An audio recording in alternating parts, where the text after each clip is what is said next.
Hi, and welcome to 2.2, limit of a function. Today we're going to learn about how we define a limit and what it means, both algebraically and graphically. So by definition, the limit of a function as the input variable x approaches either a value, a, infinity, or negative infinity, describe how the function behaves as the input variable approaches that value or approaches infinity or negative infinity. Not what's happening at the value. That would just be the function evaluated at the point. We're seeing how it behaves as we approach the point. So what we write is the limit, we use LIM, and put f of x, or we can actually put the function if we are given the function, and as x approaches a, so this is a subscript, it's like a subscript and it's smaller font than what's here. The limit and f of x are on the same line and the same size in a larger font, and we typically call it L. Now L itself can be a value, or it could be infinity or negative infinity. And what this means is that the function f of x gets closer and closer to that L as x gets closer and closer to a. So bear with me. One thing that's really super important is to note that this is explaining how the function behaves as we get closer and closer to this value right here, not what happens at the point. This function may not even be defined at this point, but we don't care what happens at the point. We're looking to see how it behaves as we get infinitely close to that point. So let's look at an example. All right, let's look at the function, the sine of x over x. Now we can clearly see that this function is not defined at 0. When we stick 0 into the function sine x over x, we get the sine of 0 over 0. We cannot have 0 in the denominator of a fraction, so 0 is not in the domain of this function. But we can see how this function behaves as we get closer and closer to 0. So what we do is we pick a number close to 0. Now you might say like, oh, 2, 1. Those numbers aren't really close in the grand scheme of things. So I'm going to start even closer. I'm going to say like a half. So I want to know how this function behaves because the only number that's not in the domain of this function is 0. So we can pick anything other than 0. If we put 0.5 into this function, and you're going to take your calculator and you're going to do make sure you're in radian mode, so unless otherwise stated, we're always going to be in radian mode, which I am, so I'm good. I'm going to do the sine of 0.5, and then I'm going to divide it by 0.5. I'm not sure how well you can see that, but I get 0.95885. I would say go out to as many places as that you can tolerate writing. I'm going to get 0.95881. I'm just going to stop there. All right, so now 0.5 is pretty close to 0, but if you agree, we can get even closer to 0. What if we did 0.1? What is the output? How is this function behaving? So notice these numbers are getting closer and closer to 0. That's my goal, and I want to know how are these guys behaving on the other side.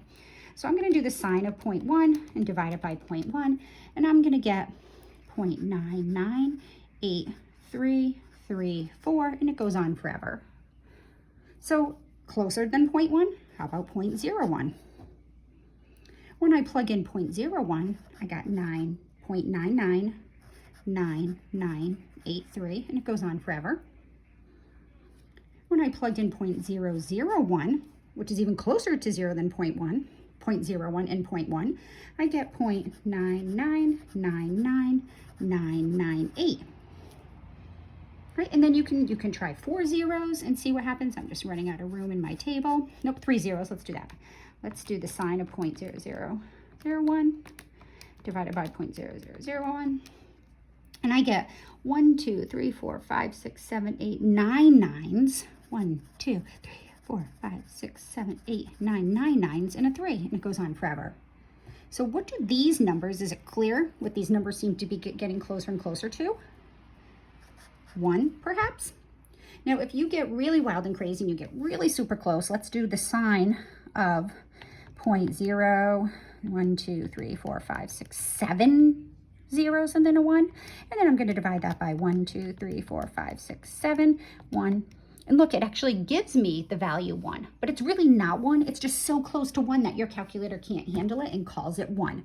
So the more zeros we put in here, this number is going to have more and more 9s. Eventually, your calculator is just going to call it 1. So it appears as we approach 0, that my outputs are approaching 1. But what's really super important, and you have to be careful about this because things can change. Here's 0 on the number line. We started here by first taking 0.5, then we took 0.1, and then we took 0.01, and we moved closer and closer to 0, we say from the right. So what we found here was what we call the right limit. So this is a right limit because all the numbers we chose were to the right of 0, and as we got closer and closer to 0 from the right, the output approached 1. So the right limit equals 1, and the notation would be the limit as x approaches 0, and to indicate that we're coming from the right, we use a little superscript of a plus. So if you're on the right side of a number, it's the positive side of the number. If we started on the left and worked that way, it would be the negative side of the number.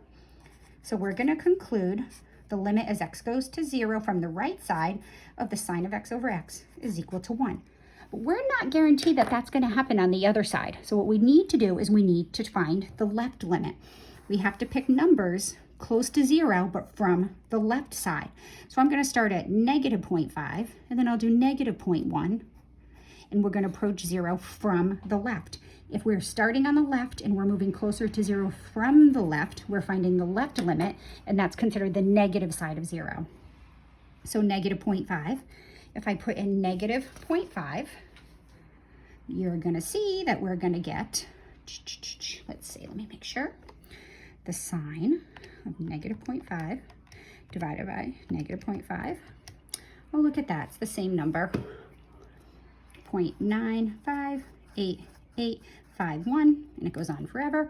Now, the sine is an odd function, so the sine of negative 0.5 is the opposite of the sine of 0.5, and then the denominator changed sign, so we get the same output at negative 0.1. You can pop this in your calculator, and you're going to see that you're going to get the same result. So the side isn't all that interesting. 0.01, negative 0.01, we got 0.999983. So without too much ado, we're just going to conclude, as these get closer and closer to 0, that these numbers also get closer and closer to 1. So this is the left limit. We call this the left limit because we picked numbers to the left of 0 and worked closer and closer towards 0. The notation would be the limit as x approaches 0, and we use a superscript of a negative sign, of this function sine x over x is equal to 1 also. So we conclude that as x approaches 0, it doesn't matter if we're on the right side or the left side, this function gets closer and closer to 1. Now notice this function is undefined. Don't do that. Sorry, I said 1, I just didn't write it. This function is undefined at 0, but as we get super close to 0, it's defined for everything infinitely close to 0. Any number, including numbers infinitely close to 0, my outputs get closer and closer to 1. So limits describe how functions behave as we get infinitely close to the point, not what happens at the point. Okay, so let's try another one. Let's look at this guy. The limit as x approaches 3 of the absolute value of x minus 3 over x minus 3. Now it's super important that we check from both sides to make sure that it behaves the same on both sides to make a conclusion. So I'm going to pick something really close to 3. I'll pick a number bigger than 3, and I'm just going to start with 3.1. So when I do 3.1, I put in here the absolute value of 3.1. You have an absolute value function on your grapher. I'm not sure if you realize this. This is where I find it. I'm going to go to, if you look at right above you, my buttons are terrible, but above your 0, you see a catalog. If you do second catalog, the very first prompt is absolute value, ABS. So I'm going to do the absolute value of 3.1 minus 3, and I'm going to get that answer. And then I'm going to divide that by 3.1 minus 3, and I get 1. So when I plug in 3.1, I get 1. So 3.1 is very close to 3, but let's get closer and closer to 3. Now I'm going to emphasize what I'm doing here. I'm picking numbers closer and closer to 3, but from the positive side of 3, which is on the right. So let's do 3.01. So I'm going to go back in. I'm going to do second 0, absolute value, 3.01 minus 3.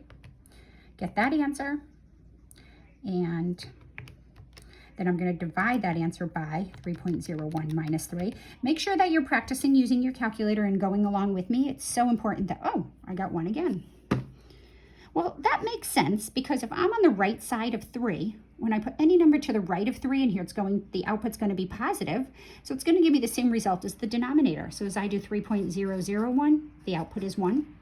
And if I continue, it's always going to be it's going to be 1. So if I see how this function is not defined at 3, but as I get infinitely close to 3 from the right-hand side, I can conclude that the right limit of this function, the absolute value of x minus 3 over x minus 3, is 1. So now we're trying to conclude what happens as we get infinitely close to 3. We have to check the other side. So this is the right limit.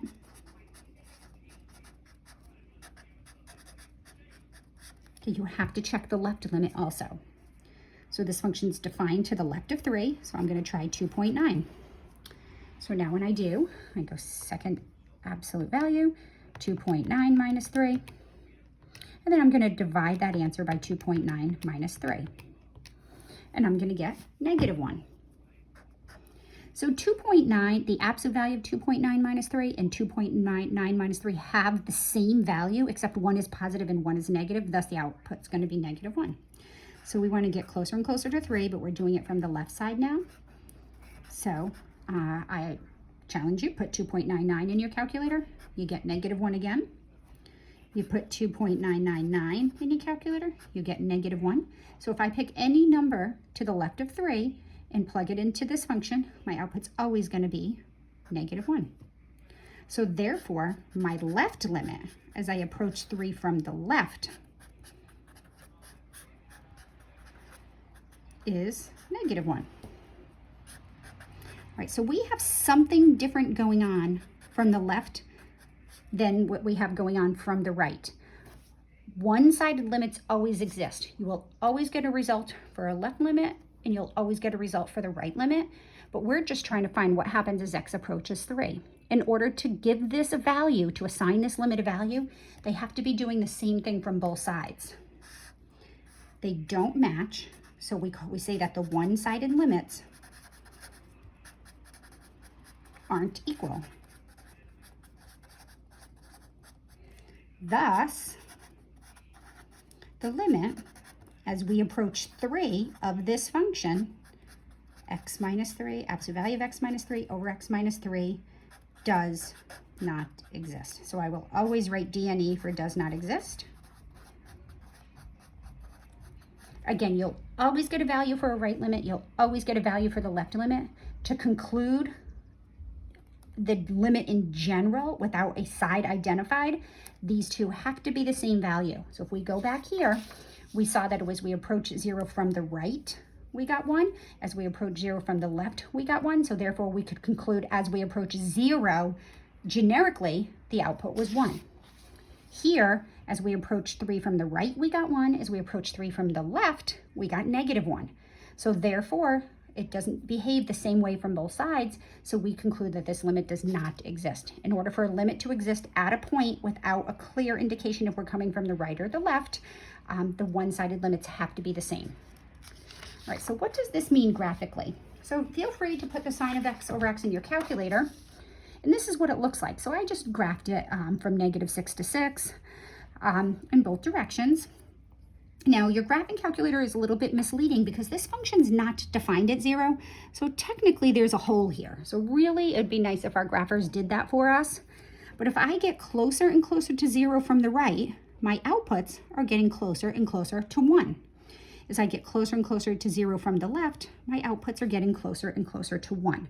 So as silly as it sounds, literally, as I start on the right side of 0 and move left, and I start on the left side of 0 and I move right, and I travel along the curve, they're going to meet at a height of 1.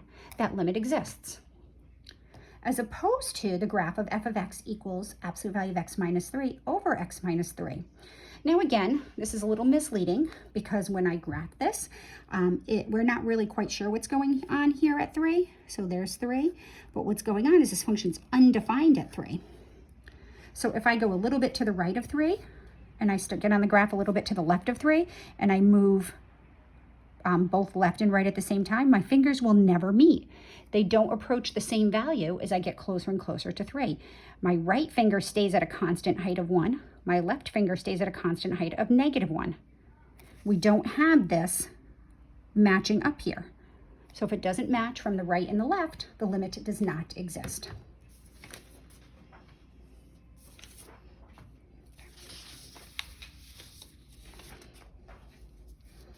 So the limit as x goes to a of f of x equals L means f of x approaches L as x approaches a. Inside which side we're approaching a from does not matter. So therefore, we can conclude that the limit as x approaches a of f of x equals L if and only if both one-sided limits exist. As we approach a from the right side, we get L, and if we approach a from the left side, we also get L. So your one-sided limits have to be the same in order for the limit to exist at a point. If your one-sided limits are not the same, then we say the limit does not exist. All right, let's look at this guy. Consider the function, it's a rational function, x minus 4 over x squared minus 16. And I want to talk about how this function behaves as x approaches both 4 and -4. Now notice both 4 and -4 are not in the domain of this function because they would result in a 0 in the denominator. We could have picked any number. I could have done 3 or 7, but those aren't all that interesting. We'll talk about those in a little bit, but those are the least interesting of the problems. The problems are most interesting when we talk about how functions behave as we get infinitely close to a point where the point is not in the domain of the function. So let's do A first. Let's see how this function behaves as I get really close to 4. So I'm going to pick a number close to 4. I don't know, for some reason I always start on the right hand side. And if I put in 4.1, pop this in my calculator. I'm going to have you do that. Make sure you get the same numbers I do. I got 0.1, 2, 3, 4, 5, 7. So 4.1 is pretty close to 4. It's not really close, so we're going to get a little bit closer before we make any conclusions. So let's try 4.01. And when I popped that in my calculator, I got 1.124844. So a similar output. So we're going to keep getting closer and closer to 4. I mean, you could do 4.0007, I don't care, but I like patterns. I'm going to get 1, 2, 4, and I get 9, 8, and for some reason that's where I stopped on that guy. All right, so I'm starting to see a little bit of a pattern here. 4.0001. I get 0.124998.4, and it goes on forever. So here we're approaching 4 from the positive side. We're finding a right limit, and it appears. Can you make a guess at what this might be getting closer and closer to? If you said 0.125, you are right. Those outputs are getting closer and closer to 0.125.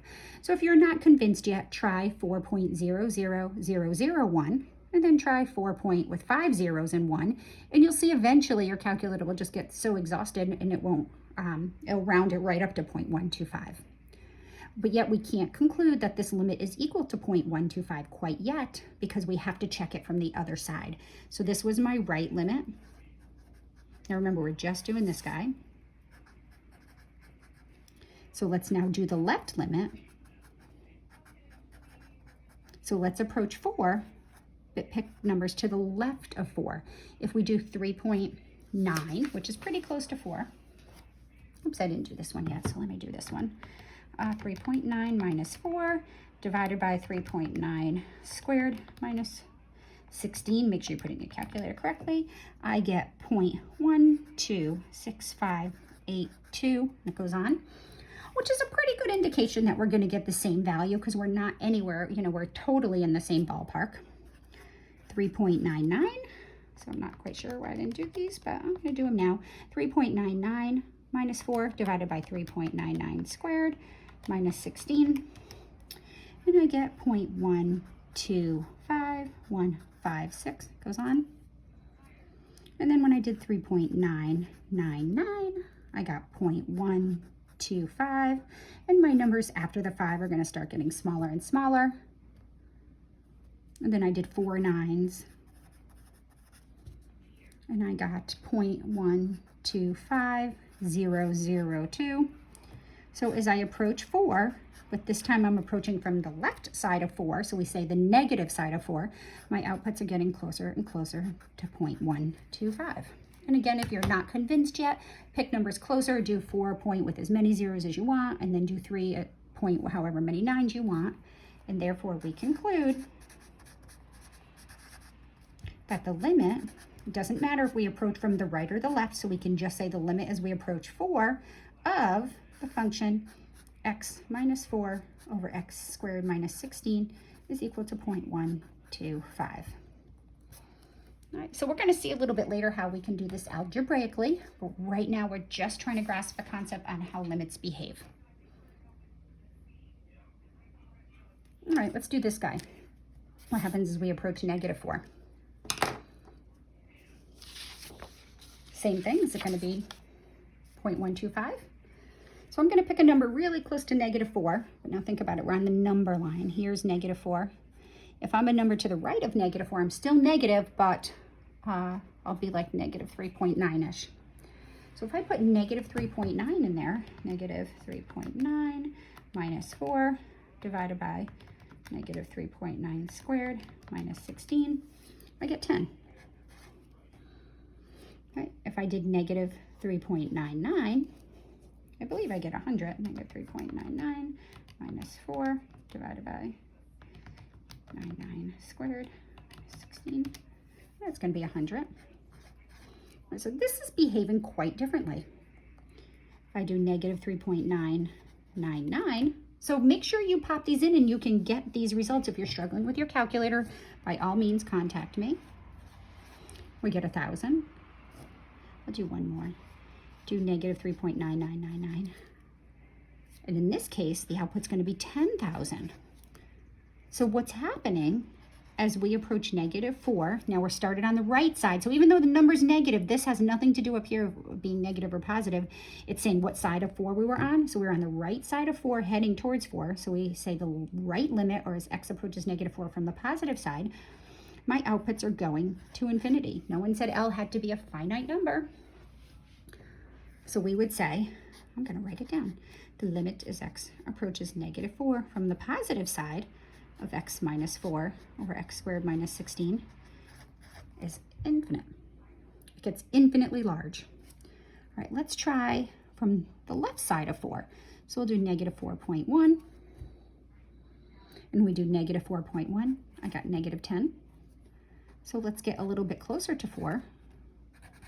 Negative 4.01. I get negative 100. Negative 4.001.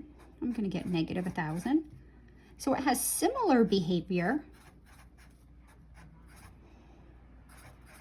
but it's going off in the opposite direction. As we approach negative 4 from the left, my outputs are getting infinitely large, but in the negative direction. So we conclude that my left limit as x approaches negative 4 from the negative side of this function is negative infinity. So now remember, in order for the limit as x approaches negative 4 of this function to have a conclusion, these have to be the same. They're not the same. 3 dots in math means therefore this limit does not exist. Not the same. So we can't assign a value to that limit. So the first limit behaved nicely and the same from both sides. We concluded the limit as x approached 4 was 0.125, but as we approached negative 4, one got infinitely large in the positive direction, one got infinitely large in the negative direction. So now this is where it's really cool. You can see this behavior on graphs. Now you talked about this in your college algebra days, I would assume. First, let's see what's happening as we approach 4 right here. This function's not defined at 4, so technically there's a hole. So in algebra, we talk about how we find holes, so forth and so on. In rational functions, we have a hole there. But remember, I use the whole like finger trick. If I start a little bit to the left of this, sorry, my shadow is really bad. I'm gonna have to think about readjusting this light. We start a little bit to the left of 4 and a little bit to the right of the 4, and as we move closer and closer to 4, my fingers approach that dot, and they get infinitely close, but they never touch.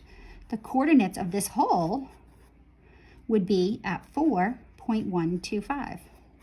And again, this is one of the downfalls of our grapher. Our graphers don't show that hole, but if you were to go into your table, put this into your graphing calculator and put this into your table of values, you would see that there was no output, that it was undefined at 4. All right, so now here's really super cool as we approach -4. Right, the first limit we did is we approached -4 from the right. So if I start a little bit to the right of 4 and I move towards 4, if I move, to the left, the graph shoots up. Right, and the graphical feature here is we have a vertical asymptote at -4. So this function's not defined at -4, and as we approach a -4 from the right, it shoots up. So that's how we got this limit. As x approaches -4 from the right, it shoots up to infinity. But as we approach -4 from the left, we get closer and closer to -4, it shoots down. Right? So there's an asymptote there. As we go from one side, it shoots up to infinity. As we go from the other side, it shoots down to -infinity. Now, this is the calculus definition of vertical asymptotes. In algebra, we talk about asymptotes, but we maybe make a table of values. We see how they behave graphically. We check it out on our calculator. But formally, vertical asymptotes are defined in terms of limits. If you approach a point from one side or the other, and it either goes to infinity or -infinity, that is a vertical asymptote. So, that being said, a function has a vertical asymptote if at least one of these 4 conditions hold. We approach the number from the left and it goes to infinity, or if we approach the number from the left and it goes to -infinity, or if we approach the number from the right and the function shoots up to infinity, or we approach it from the right and it shoots down to -infinity.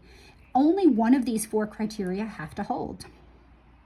More than one can hold, like in our previous example, right?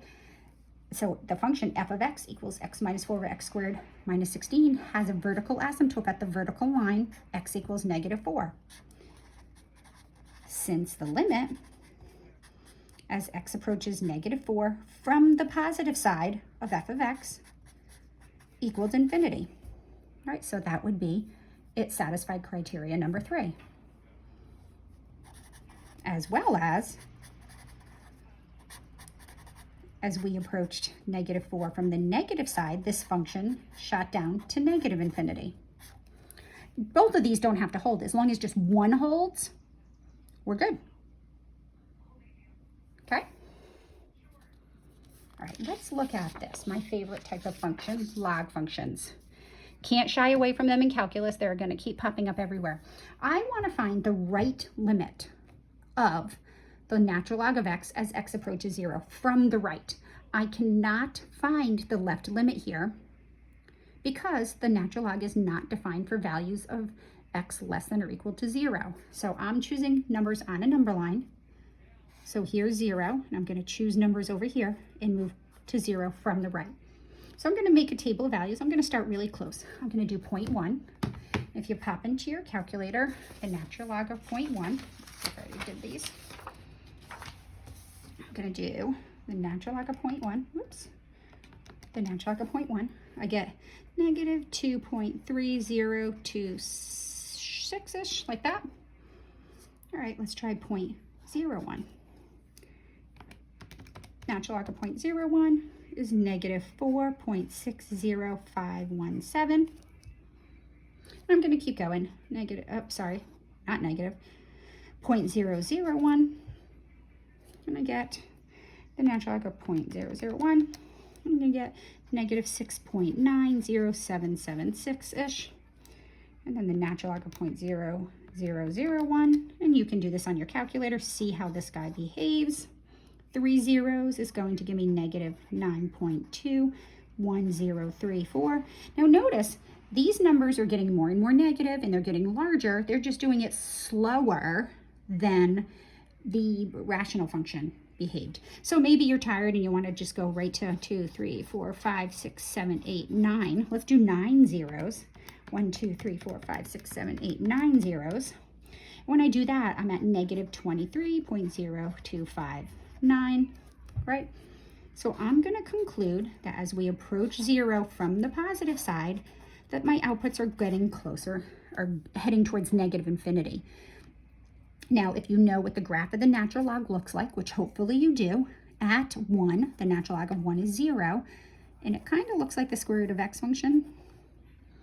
It grows slowly, increases slowly as we move to the right, and log functions all have vertical asymptotes. And it does this.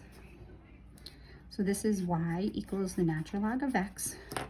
Right here, graphically, we can see the limit as x approaches 0 from the right side of the natural log of x is equal to negative infinity. It shoots down. We have a vertical asymptote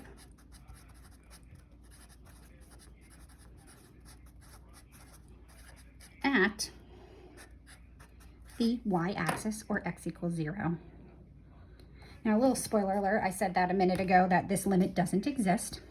The limit as x approaches 0 of the natural log of x, well, we know